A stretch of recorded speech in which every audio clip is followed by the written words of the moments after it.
ശ്രീ നിതീഷ്, അനൗപചാരിക സാമ്പത്തിക മേഖലയെ നോട്ട് നിരോധനം എങ്ങനെ ബാധിച്ചു എന്നാണ് ഇടതുപക്ഷം വിലയിരുത്തുന്നത്? നോട്ട് നിരോധനം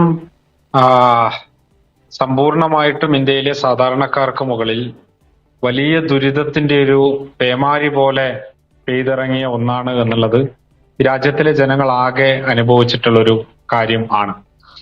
അത് ഏറ്റവും ഭീകരമായിട്ട് ബാധിച്ചിട്ടുള്ളത് ഇന്ത്യയിലെ ഇൻഫോർമൽ സെക്ടറിനെയാണ്. കാരണം ഈ ക്യാഷ് ട്രാൻസാക്ഷൻ ഏറ്റവും കൂടുതൽ നടന്നുകൊണ്ടിരിക്കുന്ന മേഖലയിൽ ഒന്ന്, ഈ ലിക്വിഡ് ക്യാഷ് ട്രാൻസാക്ഷൻ ഏറ്റവും കൂടുതൽ നടന്നുകൊണ്ടിരിക്കുന്ന മേഖലകളിൽ ഒന്ന് കാർഷിക മേഖലയാണ്, ചെറുകിട കാർഷിക മേഖലയാണ്. അതുപോലെ തന്നെ small and middle scale enterprises മേഖലകളിൽ ആണ്. ചെറുകിട മധ്യ സംരംഭങ്ങളുടെ ഭാഗമായിട്ടും ഒക്കെ ആണ്.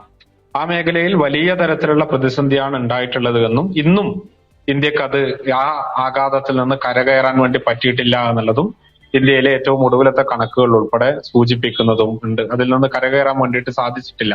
മാത്രമല്ല, ഈ നോട്ട് നിരോധനത്തിന്റെ ഭാഗമായിട്ട് ഇന്ത്യയിലെ ഏതെങ്കിലും തരത്തിൽ കോർപ്പറേറ്റുകൾക്കോ അല്ലെങ്കിൽ ഇന്ത്യയിലെ വൻകിട ബിസിനസ്സുകാർക്കോ എന്തെങ്കിലും ആഘാതം സംഭവിച്ചതിന്റെ ഒരു തെളിവും നമ്മുടെ മുന്നിൽ ഇല്ല എന്ന് മാത്രമല്ല, ഇന്ത്യയിലെ കോർപ്പറേറ്റ് വൽക്കരണം വലിയ തോതിൽ വർദ്ധിക്കുകയും ചെയ്തിട്ടുണ്ട്. ഏറ്റവും ഒടുവിലെ ഫോബ്സിന്റെ ഒക്കെ കണക്കുകൾ സൂചിപ്പിക്കുന്ന ഇന്ത്യയിലെ ബില്യണേഴ്സിന്റെ ആസ്തി വലിയ തോതിൽ വർദ്ധിച്ചുകൊണ്ടിരിക്കുന്നു എന്നുള്ളതാണ്.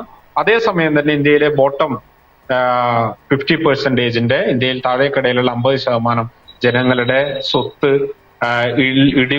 ഓരോ വർഷവും ഇടിവ് സംഭവിച്ചു കൊണ്ടിരിക്കുന്നു എന്നുള്ളതാണ്. എന്ന് വെച്ചാൽ 10 വർഷത്തിനിടയിൽ ഇന്ത്യയിലെ സാമ്പത്തിക വ്യവസ്ഥയുടെ നിലനിൽക്കുന്ന അസമത്വത്തിന്റെ തോത് കൂടുതൽ വലുതായിട്ട് വർദ്ധിക്കുകയാണ് ചെയ്തത്. അതിനെ കുറക്കാനുള്ള ഒരു ഇടപെടലും ഉണ്ടായിട്ടില്ല. ഒരു തരത്തിലും ഇത് സഹായിച്ചിട്ടുമില്ല. മാത്രവുമല്ല, നൂറുകണക്കിന് മനുഷ്യർ പലതരത്തിൽ ഡിമോണിറ്റൈസേഷന്റെ ഭാഗമായിട്ട് കൊല്ലപ്പെടുന്നത് നമ്മൾ കണ്ടിട്ടുണ്ട്. ഒരർത്ഥത്തിൽ ഭരണകൂടത്തിന്റെ തെറ്റായ നയങ്ങൾക്ക് ഇരകളായിട്ട് രക്തസാക്ഷികളാകേണ്ടി വന്നിട്ടുള്ള മനുഷ്യരാണ്. അവരുടെ ജീവിതം തന്നെ തകർന്നു പോകുന്നത് നമ്മൾ കണ്ടു.